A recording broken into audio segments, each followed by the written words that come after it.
Tickets are on sale now for Spotlight On's next live event, this time at the Royal Room in Seattle, Washington on June 22nd.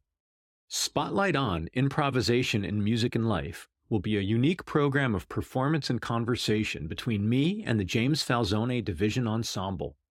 Together, we'll explore the nature of improvisation in music and how its principles can be useful in all aspects of life, for musicians and non-musicians alike. Different types of composing in the moment will be demonstrated, interspersed with interludes of discussion covering what each musician brings to and gets from the experience. In the Q&A session, audience members will become participants and access a rare opportunity to gain deeper insight into the art and science of improvisation. For tickets and other information, visit theroyalroomseattle.com. For those of you who cannot join us in person, we'd still welcome and appreciate your support in the form of a ticket purchase. If you can, please do. It would mean the world to us and to this important independent venue. Thanks.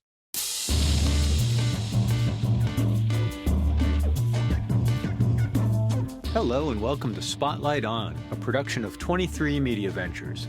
I'm your host, Lawrence Purrier. Today the spotlight shines on musician, songwriter, journalist, and returning guest, Jeff Slate. Jeff joined us about 2 years ago, and that discussion was more focused on his work as a writer and cultural observer. This talk focuses on his music career. Based in New York City, Jeff has traveled quite an interesting road from his roots in the mid-'80s post-punk world to rubbing shoulders and working with luminaries like Steve Jones of the Sex Pistols, Pete Townshend, Roger McGuinn, Jeff Tweedy, Willie Nile, Margo Price, and Sheryl Crow. Jeff has a new record out, The Last Day of Summer, featuring Dave Stewart, Duff McKagan, Earl Slick, as well as members of Paul Weller's band and Noel Gallagher's High Flying Birds. The album even boasts photos shot by famed rock photographer Bob Gruen. It was a real blast getting to know this side of Jeff's life and work. He's fun to spend time with, is someone who speaks his mind, and who clearly cares. Check out Jeff's music, links are in the show notes, and enjoy our talk.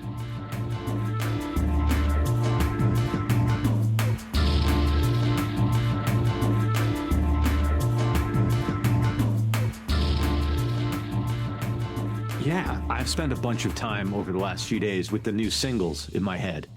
Oh, okay. And, is this a take, or are we just? Oh no, yeah, we just go in. We just go in. Okay, yeah. All right, we're going in fast, coming in hot. In addition to the quality of the music and the songs themselves, which I want to talk about next, I have to ask, how do you think about the how and the why of the full-length record in 2024? Is it your artistic statement? Do you think in terms of albums? Because it's no longer intuitive that that's the form. It's not a thing. You're almost making albums for merchandise to sell at live shows, because the sales of physical product is so minimal relative to what it used to be.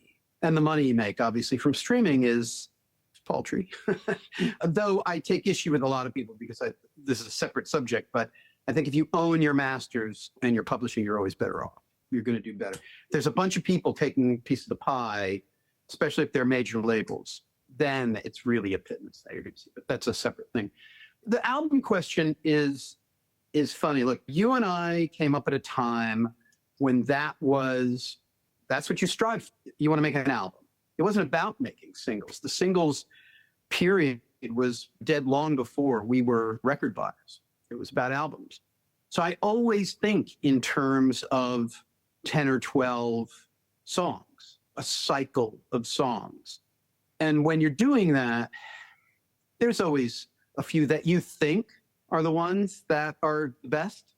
What I've learned in my career, and especially recently, is I have no idea what the best songs are. First of all, you don't know until you play them in front of people. You just don't. And second of all, it's the famous story of Benny and the Jets. Elton didn't think it was a hit, and the label was sure, or Jet by McCartney from Ben on the Run. He just did not think that was going to break the album. Both of those songs are still with us today, obviously, because they broke huge. I think as an artist, your relationship to your art is very complicated, just like it is with children or wives or girlfriends or boyfriends or whatever it is. You can love something without reservation and really not have a clear-eyed view about how great or not great it is, or how it will last or not last. So this album in particular was a unique situation. In early 2020, I'd come off the road. I'd done a lot of dates. I had a tour with Earl Slick scheduled for October. It was February, early March. It was just finishing up the last of those shows. Did a charity show at Town Hall for the Woody Guthrie Center with Joan Osborne and Jeff Tweedy. And it was an amazing, amazing night. You know, a couple of days later, the world shut down. It was pretty grim. We were going to make a record to sell at these shows in the fall, September, October 2020. So I had already started chipping away at what I wanted to do, the songs I wanted to present to Slick and kind of work on together. When it became obvious that that tour was not going to happen, I already had a couple that I was pretty confident of. Heartbreak was one of them that you probably heard. I thought to myself, well, you know what? I'm going to, first of all, keep writing. Because the thing about being in this situation where we're making albums is you're always on a deadline, and there's always 3 or 4 that you're pretty confident about, another 3 or 4 that you feel good about, but you have a complicated relationship with, and then another couple you just don't know. And that's what a producer's for, obviously. But I thought, since I'm just at home, I'm going to take 2 or 3 evenings a week. I'm going to sit at my kitchen table with a guitar and a notebook, and I'm just going to keep writing until this thing's over. A lot of the songs that made it to the record that were in the first batch are not there. And the songs that made it to the record, one of them was when the world did start to open up. In fact, it became a single. One of them, we were going up to a recording studio to like spend a week finishing up. I sat at the kitchen table, wrote 2 more songs because I just wasn't sure, sent them over digitally to England to Paul Weller's drummer, Ben Gordelier. He cut the drums, sent them to me. By the time we reached the studio, I had the drums. And those 2 songs got added to the mix. So it's a funny thing how when you don't feel like there's a deadline, you have a different attitude. But that's a very rare occurrence in the life of a musical artist, particularly now, because everything's built around not an album cycle, but the tour cycle. It's always built around the shows you're going to do. You have a deadline because I know that the month of October this year is going to be full of shows. It's just going to be chock full. You want to have new merch to see, you want to have new T-shirts and new this and that, and you want to have vinyl and you want to have this. And so I think everything is built around that. It's not like the way it used to be, but I still think in terms of an album as a cycle of songs that memorialize a moment in time for you as an artist. Yeah. I think it's one of those things that I know it's not what people do now or what managers suggest you do. But if you're selling merch, people don't really want to buy a 45 or a CD single or whatever. They want something to buy for you to sign, and they want it to be that, you know? So, I mean, my fans are probably skew a little older, but they want something of substance, and they want to support your artistic endeavors.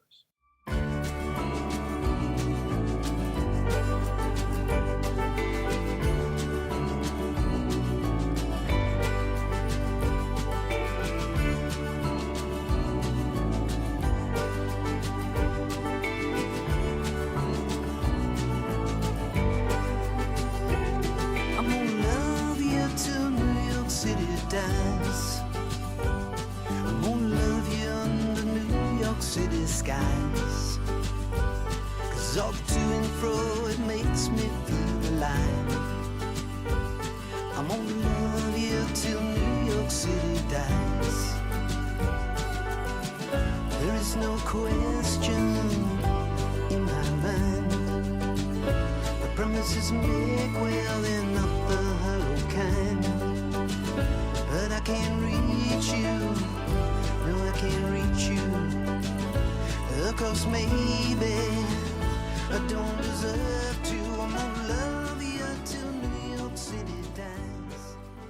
On that sort of theme of snapshot in time, it's seeming to me like there's a pretty heavy note of melancholy that is through the couple of songs I heard as well as the album title. And is that you cognizant of that, or is that just like that's there after the fact? Like, what were you feeling? What were you going through? No, that's the funny thing. I knew the running order very early on in the process.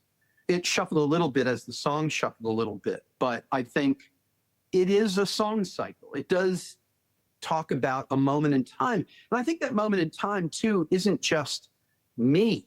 Like you've heard the song Till New York City Dies. That is about a relationship, but it's also about when I was walking around during the pandemic. We didn't know what the next day was going to bring. It was really a strange feeling to, as a musical artist in particular, and I know people who work in day jobs have this experience too, but your life is mapped out for 18 months. I mean, I know where I'm playing already in 2025. So to not know any of that was a pretty strange feeling. And obviously it's something we all went through. So I interviewed Jeff Tweedy for the Wall Street Journal at one point during the pandemic. And he's like, I don't know who can get away with writing a song about the pandemic, because it was about his book, about how to write songs. What a great book. Yeah, what a great book. And I get that. I identify with that. I will say this, too, about your previous question, but this one as well, that there are moments in your career, your very first album, I've had it a couple of times where it feels a bit like a manifesto. It feels a bit like you're taking a left turn or whatever, that you're on a new path creatively or sonically or whatever it is, relationships, players. And this was one of those moments as well. I definitely chose songs that were, this was recorded by and large during the pandemic when people were working at home and they were available. Every musician I knew had time on their hands. So you could go back and forth and make edits and changes and just sort of bullshit back and forth by FaceTime or whatever. But I wanted a batch of songs that also suited the people I was working with. It wasn't just about me and my creative vision. There was something about the sonic nature I wanted to get right. I wanted it to sound the best. I wanted the playing to be a little less American flavored, have a little more swing to it, a little more of that British flavor that I grew up with and loved so much. The rhythm sections a lot of the times were UK guys, and certainly the drummers. It's all UK drummers. So I think there are a lot of factors, but it was the time it was made in, but it was also the place I was in, both as a human being living through that experience and also just as a middle-aged guy trying to figure out my place in the world. There's a universality to them, I think, as well. And the first single, Heartbreak, people will ask me very specific questions. Is it about this or is it about that? They're never right. I mean, that's the really funny thing about it. They never get it. And I think your relationship, too, changes from the night you sit down and write it to when you record it to when you start playing it live. What it was about initially, you may not be even aware of until you start singing it in front of people. You're recording in the studio or you're singing it in front of people night after night. And you're like, oh, I remember that. Wow. So the meaning changes or emerges. Yeah. Yeah. That's fascinating. To your point about talking to artists about their pandemic experience or their ability to write about the pandemic, it's been really interesting. I haven't done a ton of this, but here and there I've gone back and listened to either conversations I had with artists during the pandemic or just other interviews and podcasters.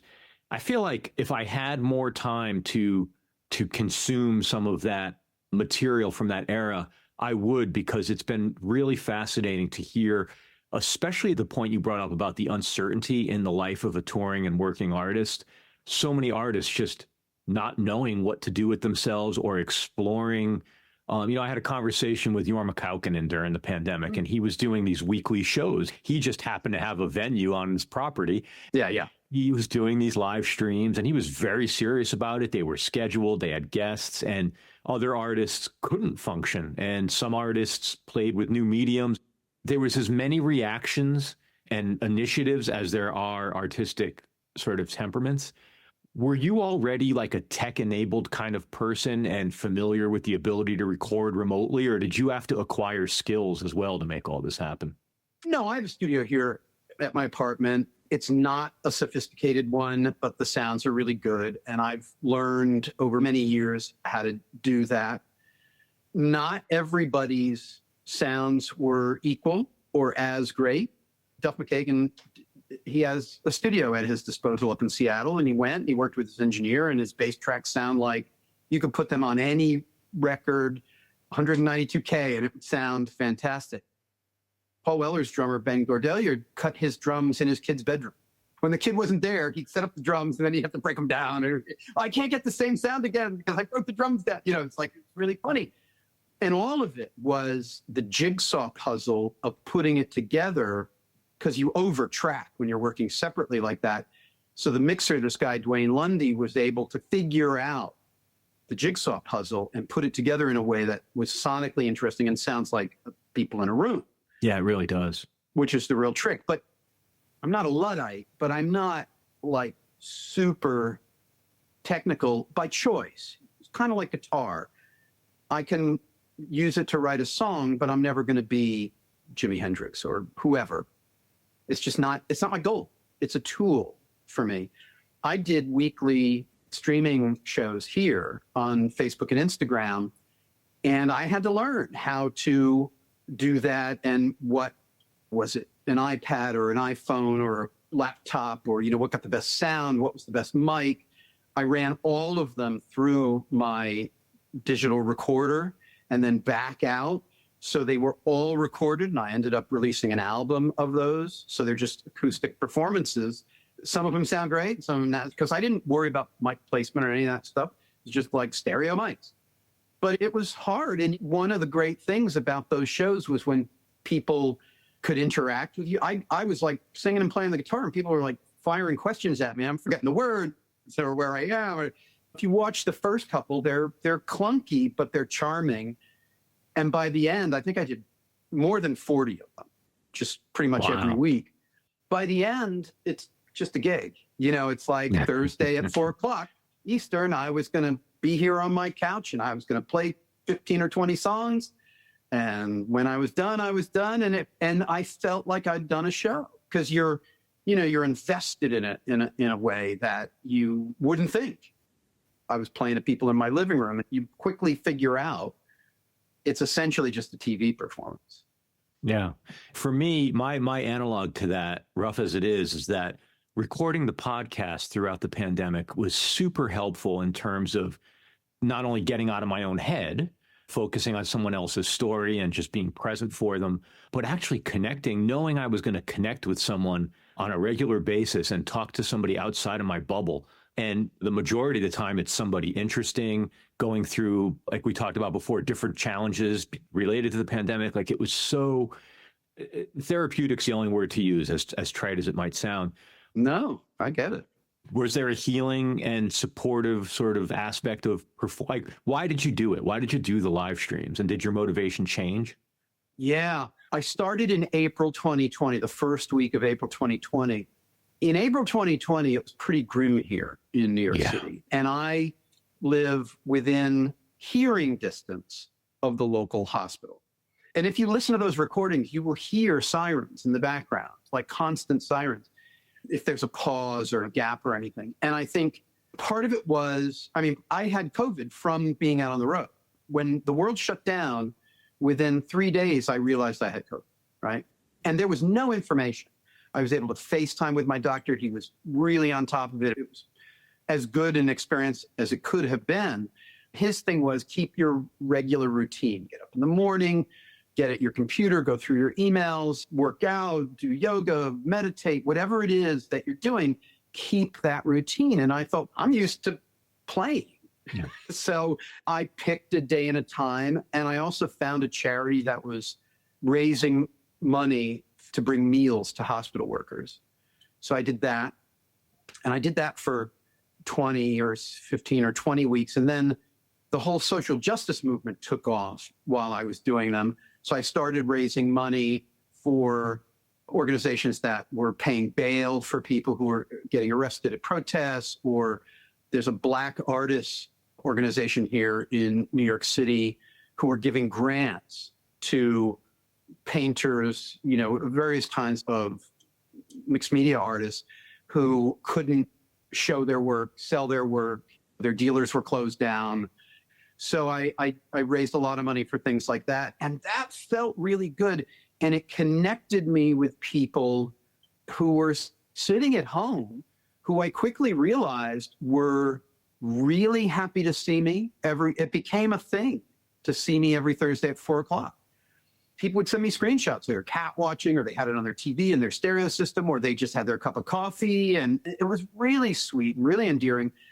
But they also were donating a lot of money. There were weeks where we had 8,000 or 10,000 people streaming it. And not necessarily in real time, but over the course of the day or 2 or 3 afterward, if 10% of those people are giving you $5 or $10 or $20 or $50, it's a lot of money. It really adds up.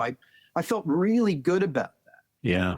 Similarly, with the album I put out in, I guess it was September, that I sort of took all the recorded stuff, sent it to an engineer who he mixed everything, and I just picked. There were probably 400 or 500 songs to choose from. And I picked the best ones. I made a playlist. I went through, delete, and made a running order, so forth. And when I put it out, I expected to sell a few, but I had the T-shirts and CDs.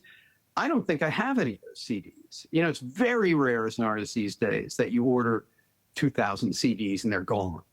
Certainly, maybe over 5 years or something. But as a small artist, it's fascinating. And the T-shirts, everything went. They just went. And people were buying catalog stuff, and people were just tip jar stuff, and it was just a remarkable experience. There were a lot of DMs, and people were, I don't think lonely was the word so much as disconnected, and that anything that connected them to somebody they felt like-minded with, or there were people who did not agree with my politics, and I did not hide my politics, but they hung in there. And some of them did, you know, obviously, but because it's a weird time we live in. But a lot of them did hang in there. And I just think that's an amazing thing in this world we live in. Yeah, I'm half answering and half taking the question somewhere else, but no, that's great. Yeah. Tell me a little bit about the cast of characters on the record, on the new record. You had mentioned earlier that people were around, so it was kind of easy to get folks to participate. Would it be a different lineup if not for the pandemic, or were these folks that you would normally be able to tap into anyway? Good question. You know, between me and the producer and 1 or 2 other people, we're all multi-instrumentalists, so I think we probably would have had it covered. But I think what gives it flavor was when David Bowie died, I did a bunch of pieces where I interviewed his collaborators. And Mike Garson, who played keyboards for him off and on for many, many, many years, back to the Spiders from Mars, said something which he said many times, but I think it was one of the first times he said it, which was that David Bowie treated the people he worked, the musicians he worked with, like a casting director. Mm-hmm. Like he would hear what he wanted in his head, and he couldn't achieve it, but he knew what he wanted, and he knew that guy can do that, and that guy can do that, and no, he's not right for that. He is, you know? And I very much took that approach. There were songs where I would get the drums, and it would have essentially an acoustic and electric guitar and a guide vocal from me. So you'd have sort of the basics of it. I'd send him to the producer, and he would throw some stuff on to fill it out. And then I'd listen to him and think, this could be done. Because Slick, we were going to do most of Earl Slick's guitars once we were able to go and record them in person, because it's more fun. So I knew I had that. But like I said earlier, and like you just referenced, I don't think anybody who I approached who didn't do it, who didn't say yes. There was one, actually, that's not true. There's one, Peter Frampton didn't do it. I heard him playing a solo on one of the songs. He didn't do it because at the time he wasn't playing the guitar. Yeah. He didn't know if he was ever going to play the guitar again. And it was Dion who actually got him to at least try. And obviously he's back, and I think it's great, and I wish him the best, and he'll be getting a phone call next record. No. And the other was Paul Weller, who was just so busy doing exactly what I was doing.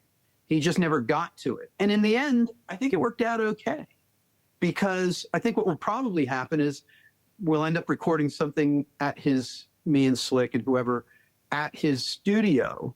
Now, I've talked to his manager about this, and I think if he's there physically present, it's going to be a completely different experience. He's going to have a different relationship to the song and the music than if he was just like tracking a backing vocal and a little rhythm guitar. It's just, I would have loved to have him on the record, and it's certainly a disappointment. But more, I think, for my label, who wanted his name associated, I didn't care about that. And I don't think that matters to people anyway. It mattered to me because I heard him on the track, but once I figured out a way around it, because I didn't know if it was going to happen or not. I thought I'm going to approach this as if it's not happening. The track was done.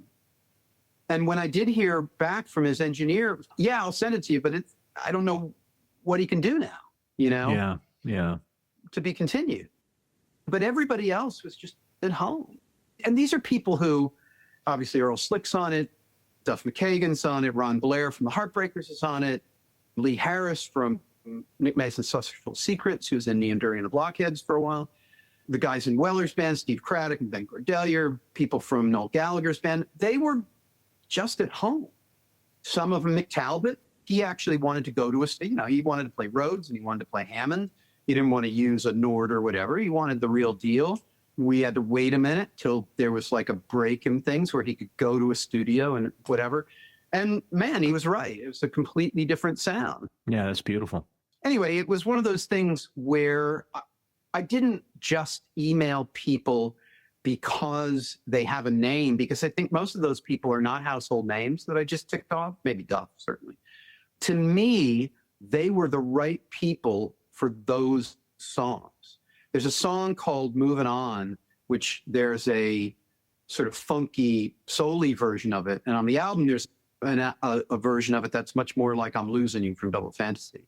And I heard in my head a sort of funkier bass, a groovier bass than certainly I could do or any of the people in my immediate orbit.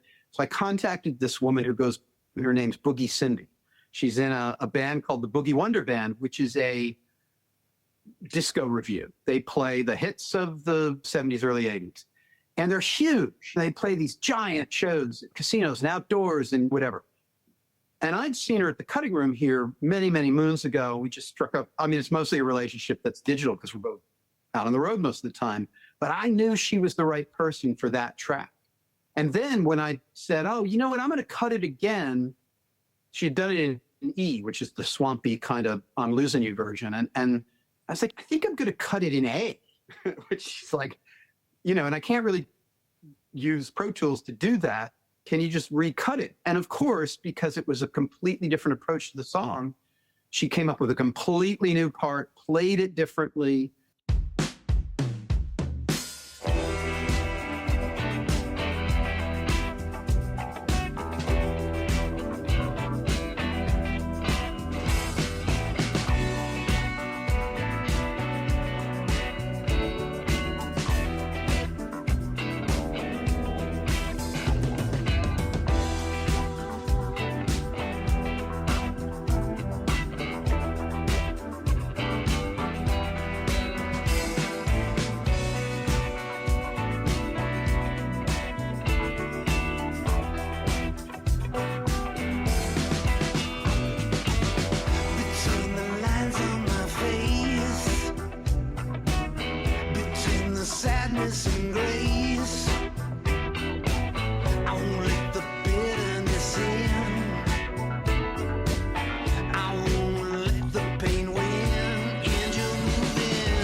So these are people who were like, they really put their heart and soul and creativity into it in a way that you always try to do that when somebody sends you a track, but I didn't expect everybody to really give their A game. And I really feel like they did.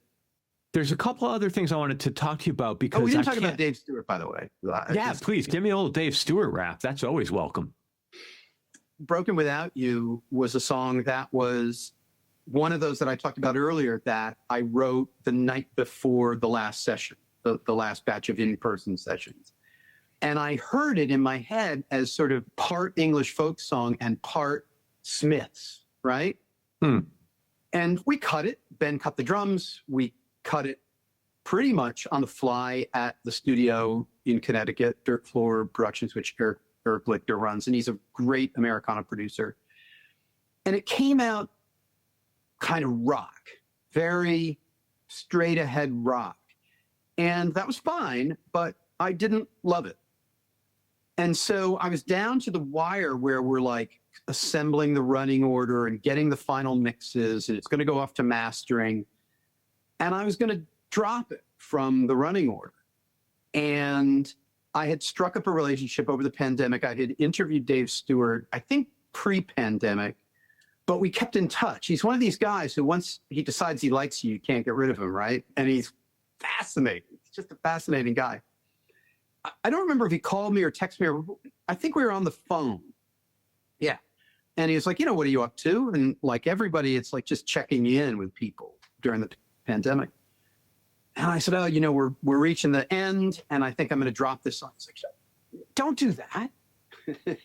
What's wrong with it? And I told him, he goes, send it to me. I'll fix it. And I was like, that's insane. That's fucking insane. He's in the Songwriters Hall of Fame. He's got Grammys. He's #1 hits. And okay. So I call up the guy who did the mixing, Dwayne Lundy. And I said, look, Dave wants to remix this song. He's like, okay. And he said, you know what? I want to know.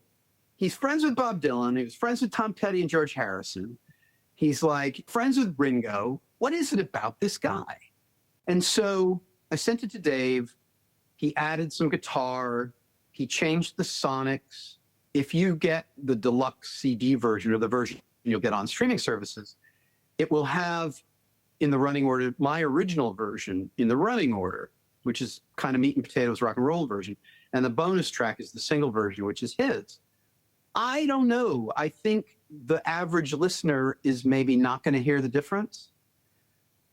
But it was a revelation to me when I got it, because he had done exactly what needed to be done to lift it from, it's okay, to, oh, wow, this song, it just sounds beautiful.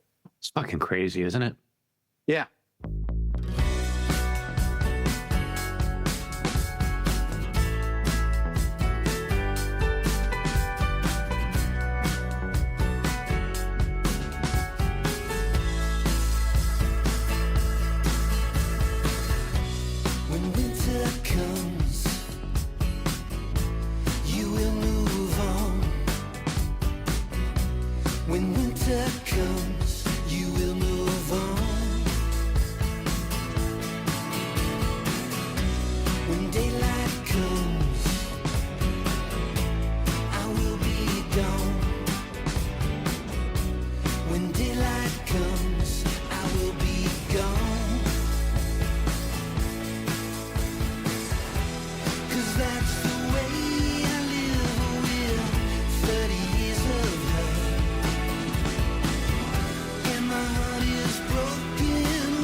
If you A-B them, if you took like the left of one and the right of the other, I don't know that you'd necessarily hear so much of a difference, but I did, right? And it felt different artistically to me, and that was really important. So then if you get the vinyl, you're going to get, instead of the rockin' version, you get the Dave version on the normal running order of the record. But I've said this on a few podcasts, and I'm curious what people will say when they put the two together, if they ever bothered. But I just think his is so far superior, but I wanted people, it's almost like releasing a demo and then, the final version, because it just felt like such a different experience listening to his. And to answer Dwayne's question, which quite a few people have asked me, I think what he did is exactly the reason people like Dylan and Petty and George Harrison would ever have him around. He's a great cheerleader. He's just endlessly positive. He's a kook, and he's an autodidact, and he's just like a fascinating guy who knows a lot about everything, not just a little about everything, but a lot about, and he's endlessly interested in like technology and connecting with people virtually and in person. And I think having him around for them, he was a peer, a colleague that was maybe a little bit like this for them, but also in their world enough that they felt they could be themselves. And when you have somebody that you can be yourself around, that you can say, I don't know about this track, and have them go, no, don't give up on it. I mean, that is so valuable to a creative person. That's not what a producer does. That's not what your manager does. That's a friend telling you not to give up. And I think that's a really cool thing. But at the end of the day, I said to Dwayne, I think he's just a really good hang. I mean, he's really just fun to talk to. Yeah. What's interesting about that, too, though, is you think about some of those artists and the scope of some of the records they make, and like it only gets more complicated for a lot of them, or there's this weird middle period where it's like, who am I? What the fuck am I doing? Like, how do I fit in the modern context? And to have somebody like that who's saying, no, this song is really good. Like, yeah, I would imagine it helps with the dark night of the soul a lot of the times. He had success in the 80s when those guys were, certainly it seemed at the time, lost creatively. It's not that they didn't have hits, and it's not that they weren't well regarded, but they weren't the capital letters, big bold names that we think of today. McCartney struggled, the Stones struggled, Dylan struggled, even Petty, Southern Accents was a really hard record for him to make. Long After Dark and Southern Accents, it's not that there aren't great songs there, and it's not that he didn't play them to the very end, but the making of those records were difficult. He was generationally a younger guy than those other guys. So I think when you meet a guy who you can relate to and that you like, and who grew up with the same music you did, that deep blues and American, like Americana American music, Hank Williams and the Carter family and all that. And he's an English guy, so he's got a completely different perspective on it too. You can learn something from him, but also he was having hits when they weren't, or they were having hits, but he was having massive hits, Yeah, part of the culture hits. Yeah, he was part of the cultural firmament. So I think that's attractive to them. And as the relationship developed over time, it just became peer-to-peer, collegial. And I think he's a guy who can say to whoever it is, maybe that's not your best, but don't give up on it. And I think that's a crucial thing to have around. We'll be back with more Spotlight On right after this break. Our complete library of episodes is available for free at spotlightonpodcast.com/episodes. There you'll find all of our conversations stretching back to our launch in February of 2020. Check it out. And now back to Spotlight On. I wanted to shift gears slightly and ask you about, because I love to follow your writing, to blow a little smoke up your ass, specifically in your interviews. What I enjoy, and it's something I try to aspire to, is I really feel like you're the voice of the reader in the interview, and I really appreciate that. You ask the questions I want to know about, but there's also a sensitivity in some of the interviews where it's not about shying away from controversy. It's about like, this isn't really important to drag this person into it. And that came up for me a few times in your Chrissie Hynde interview. It would be so easy to just agitate her and turn it into a thing and get a sensationalized interview with her because she's so easy to get under her skin. But anytime she started to like go that way, we'll link to it in the show notes. You very deftly sort of turned the conversation a little bit and was like, all right, this is about enough heat as we need in this part of the conversation, and went on to the next thing. But something that is really fascinating about her in particular, and there's a lot fascinating about her, just the life she's lived and the scenes she's been through over the years. But the fact that she's found this role in the last few years of this opening act role for artists who I would think have lots of choices about who they could bring with them as a support act. I think about Guns N' Roses or Foo Fighters. And to pick the Pretenders is fascinating to me, sort of point one. But point two is, it's funny because over the years, I came to really enjoy that band as an opening act. Even 20 or more years ago, I can remember seeing them open for the Stones or open for Neil Young. an hour or 70 minutes of the Pretenders at the beginning of the night, like you're ready then for rock and roll. Like it's just fucking perfect. Yeah. Perfect. Yeah. What was your relationship with her and the music before you sat with her? Were you a fan? I was a first generation Pretenders fan. I love Jimmy Scott. I thought he was one of the great guitar players of the post-punk era.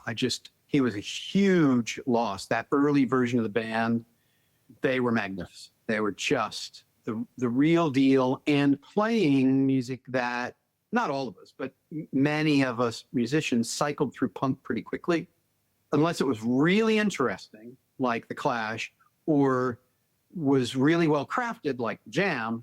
It was pretty easy to reach the bottom quickly.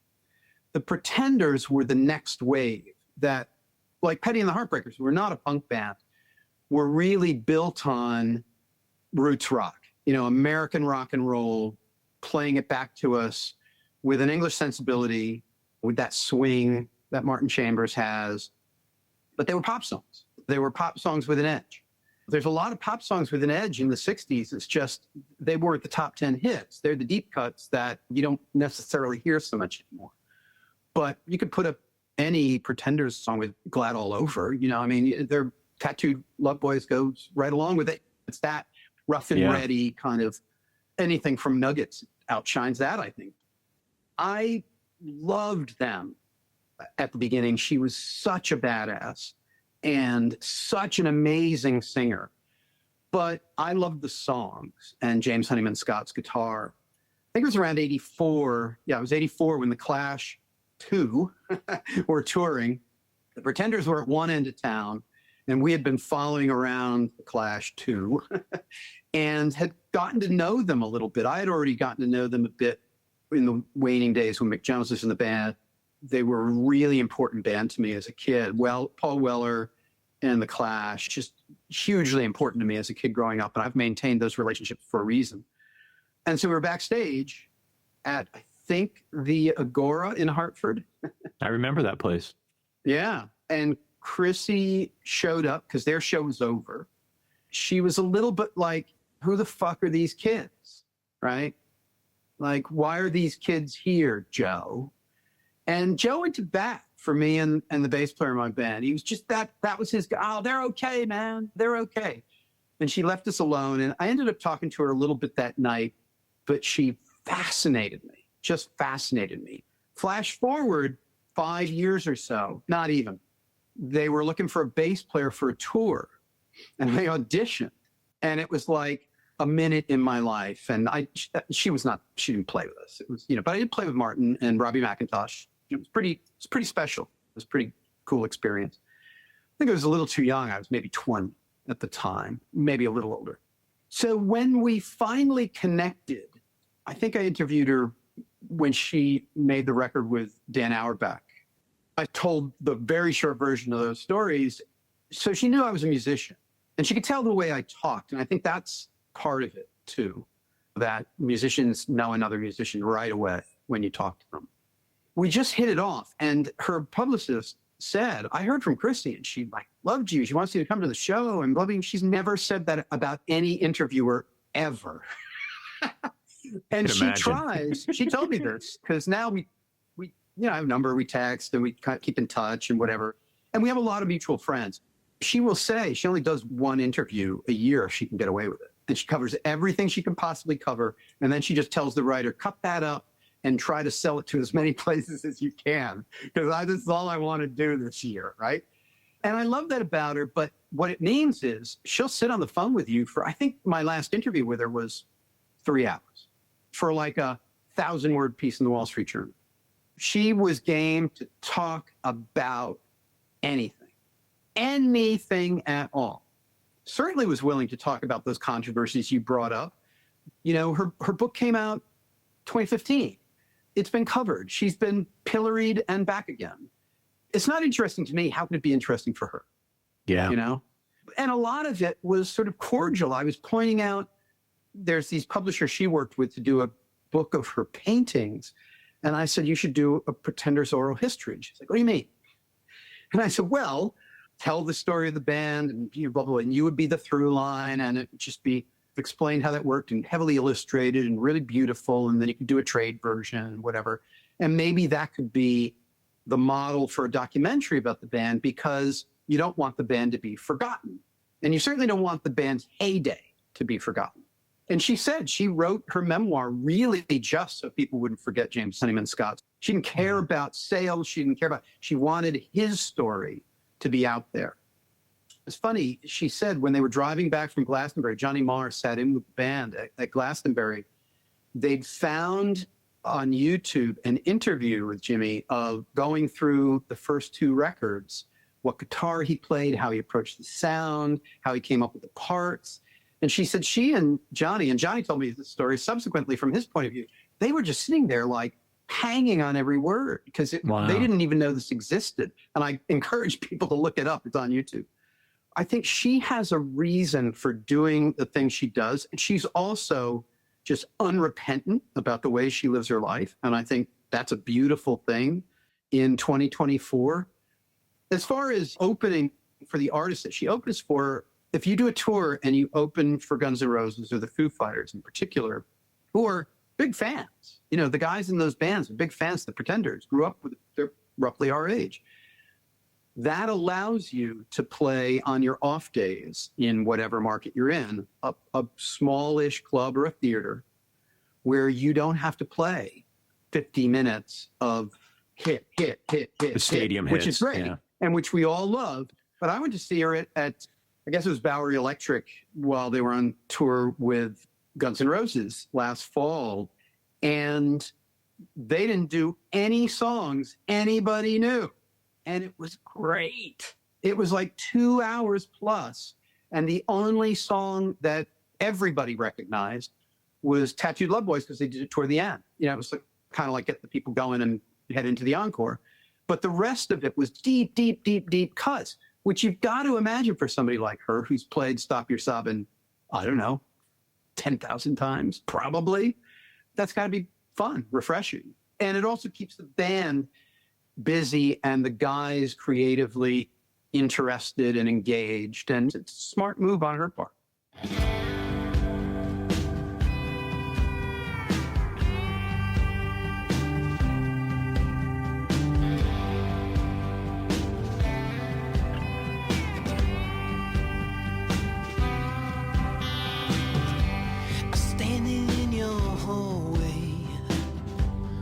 Looking in your eyes, I'm feeling all your love, telling all those lies.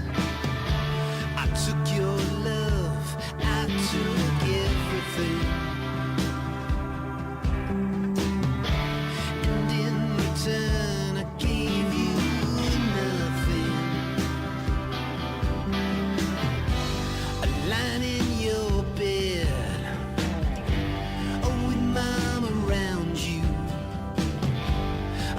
your heart beating, telling all those lies. I took your love, I took everything. One other quick thing about a recent piece. So you saw Tommy? That you saw the Broadway show? I never saw any of the Broadway productions. It was never like a statement on my part. It was never enough in my consciousness to make the effort to go. After reading your piece, I actually have deep regret about not checking in with it the few times it's been around over the years. You came away, it seems like, pretty favorably disposed. Like they did a good modernization of it. I think so. It's not for everybody. It's moody. It's kind of dark. It's very different for people who are nostalgic for the 93 show.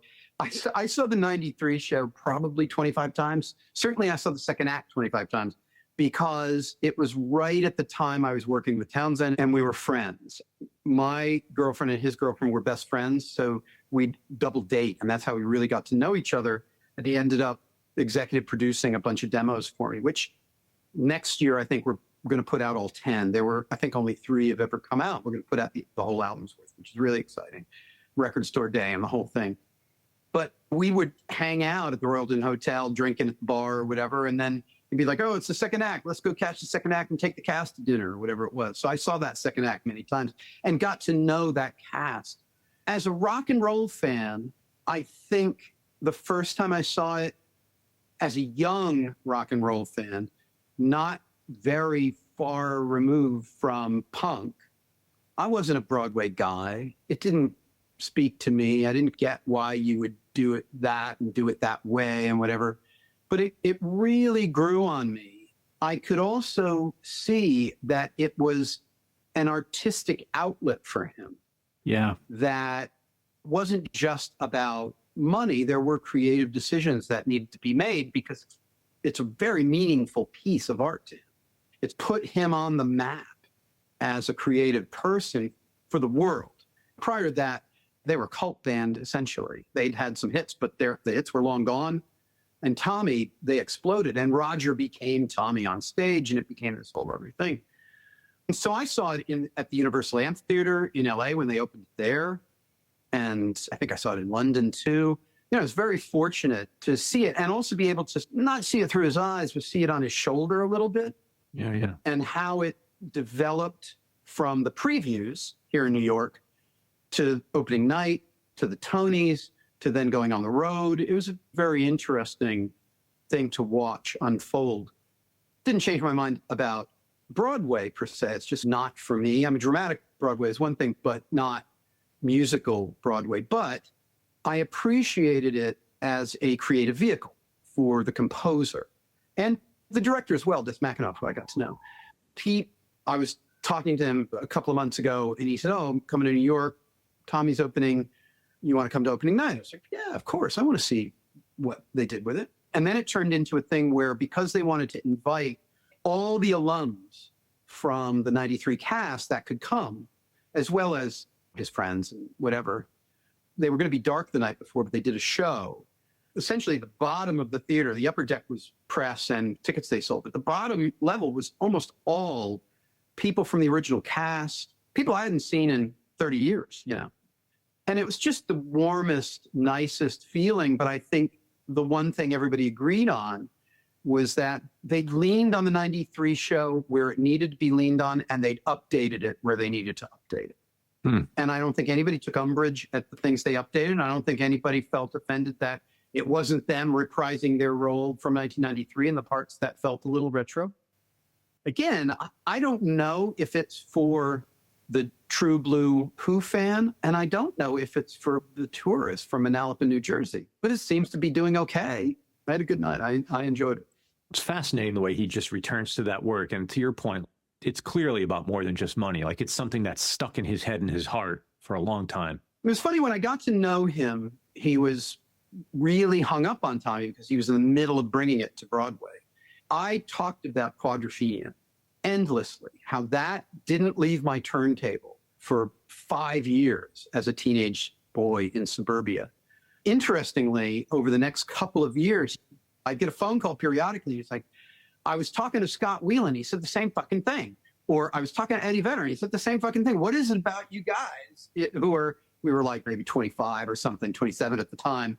What is it about you guys and your obsession with Quadrophenia? And he eventually revisited Quadrophenia, but it's a very specific time and place in English lore. Yeah. And the songs are superior. That was that period from Who's Next to Quadrophenia. You know, he couldn't write a bad song. Such a kick-ass. They're so strong, muscular. It's just, even the outtakes are just magnificent. It's just crazy how good they are.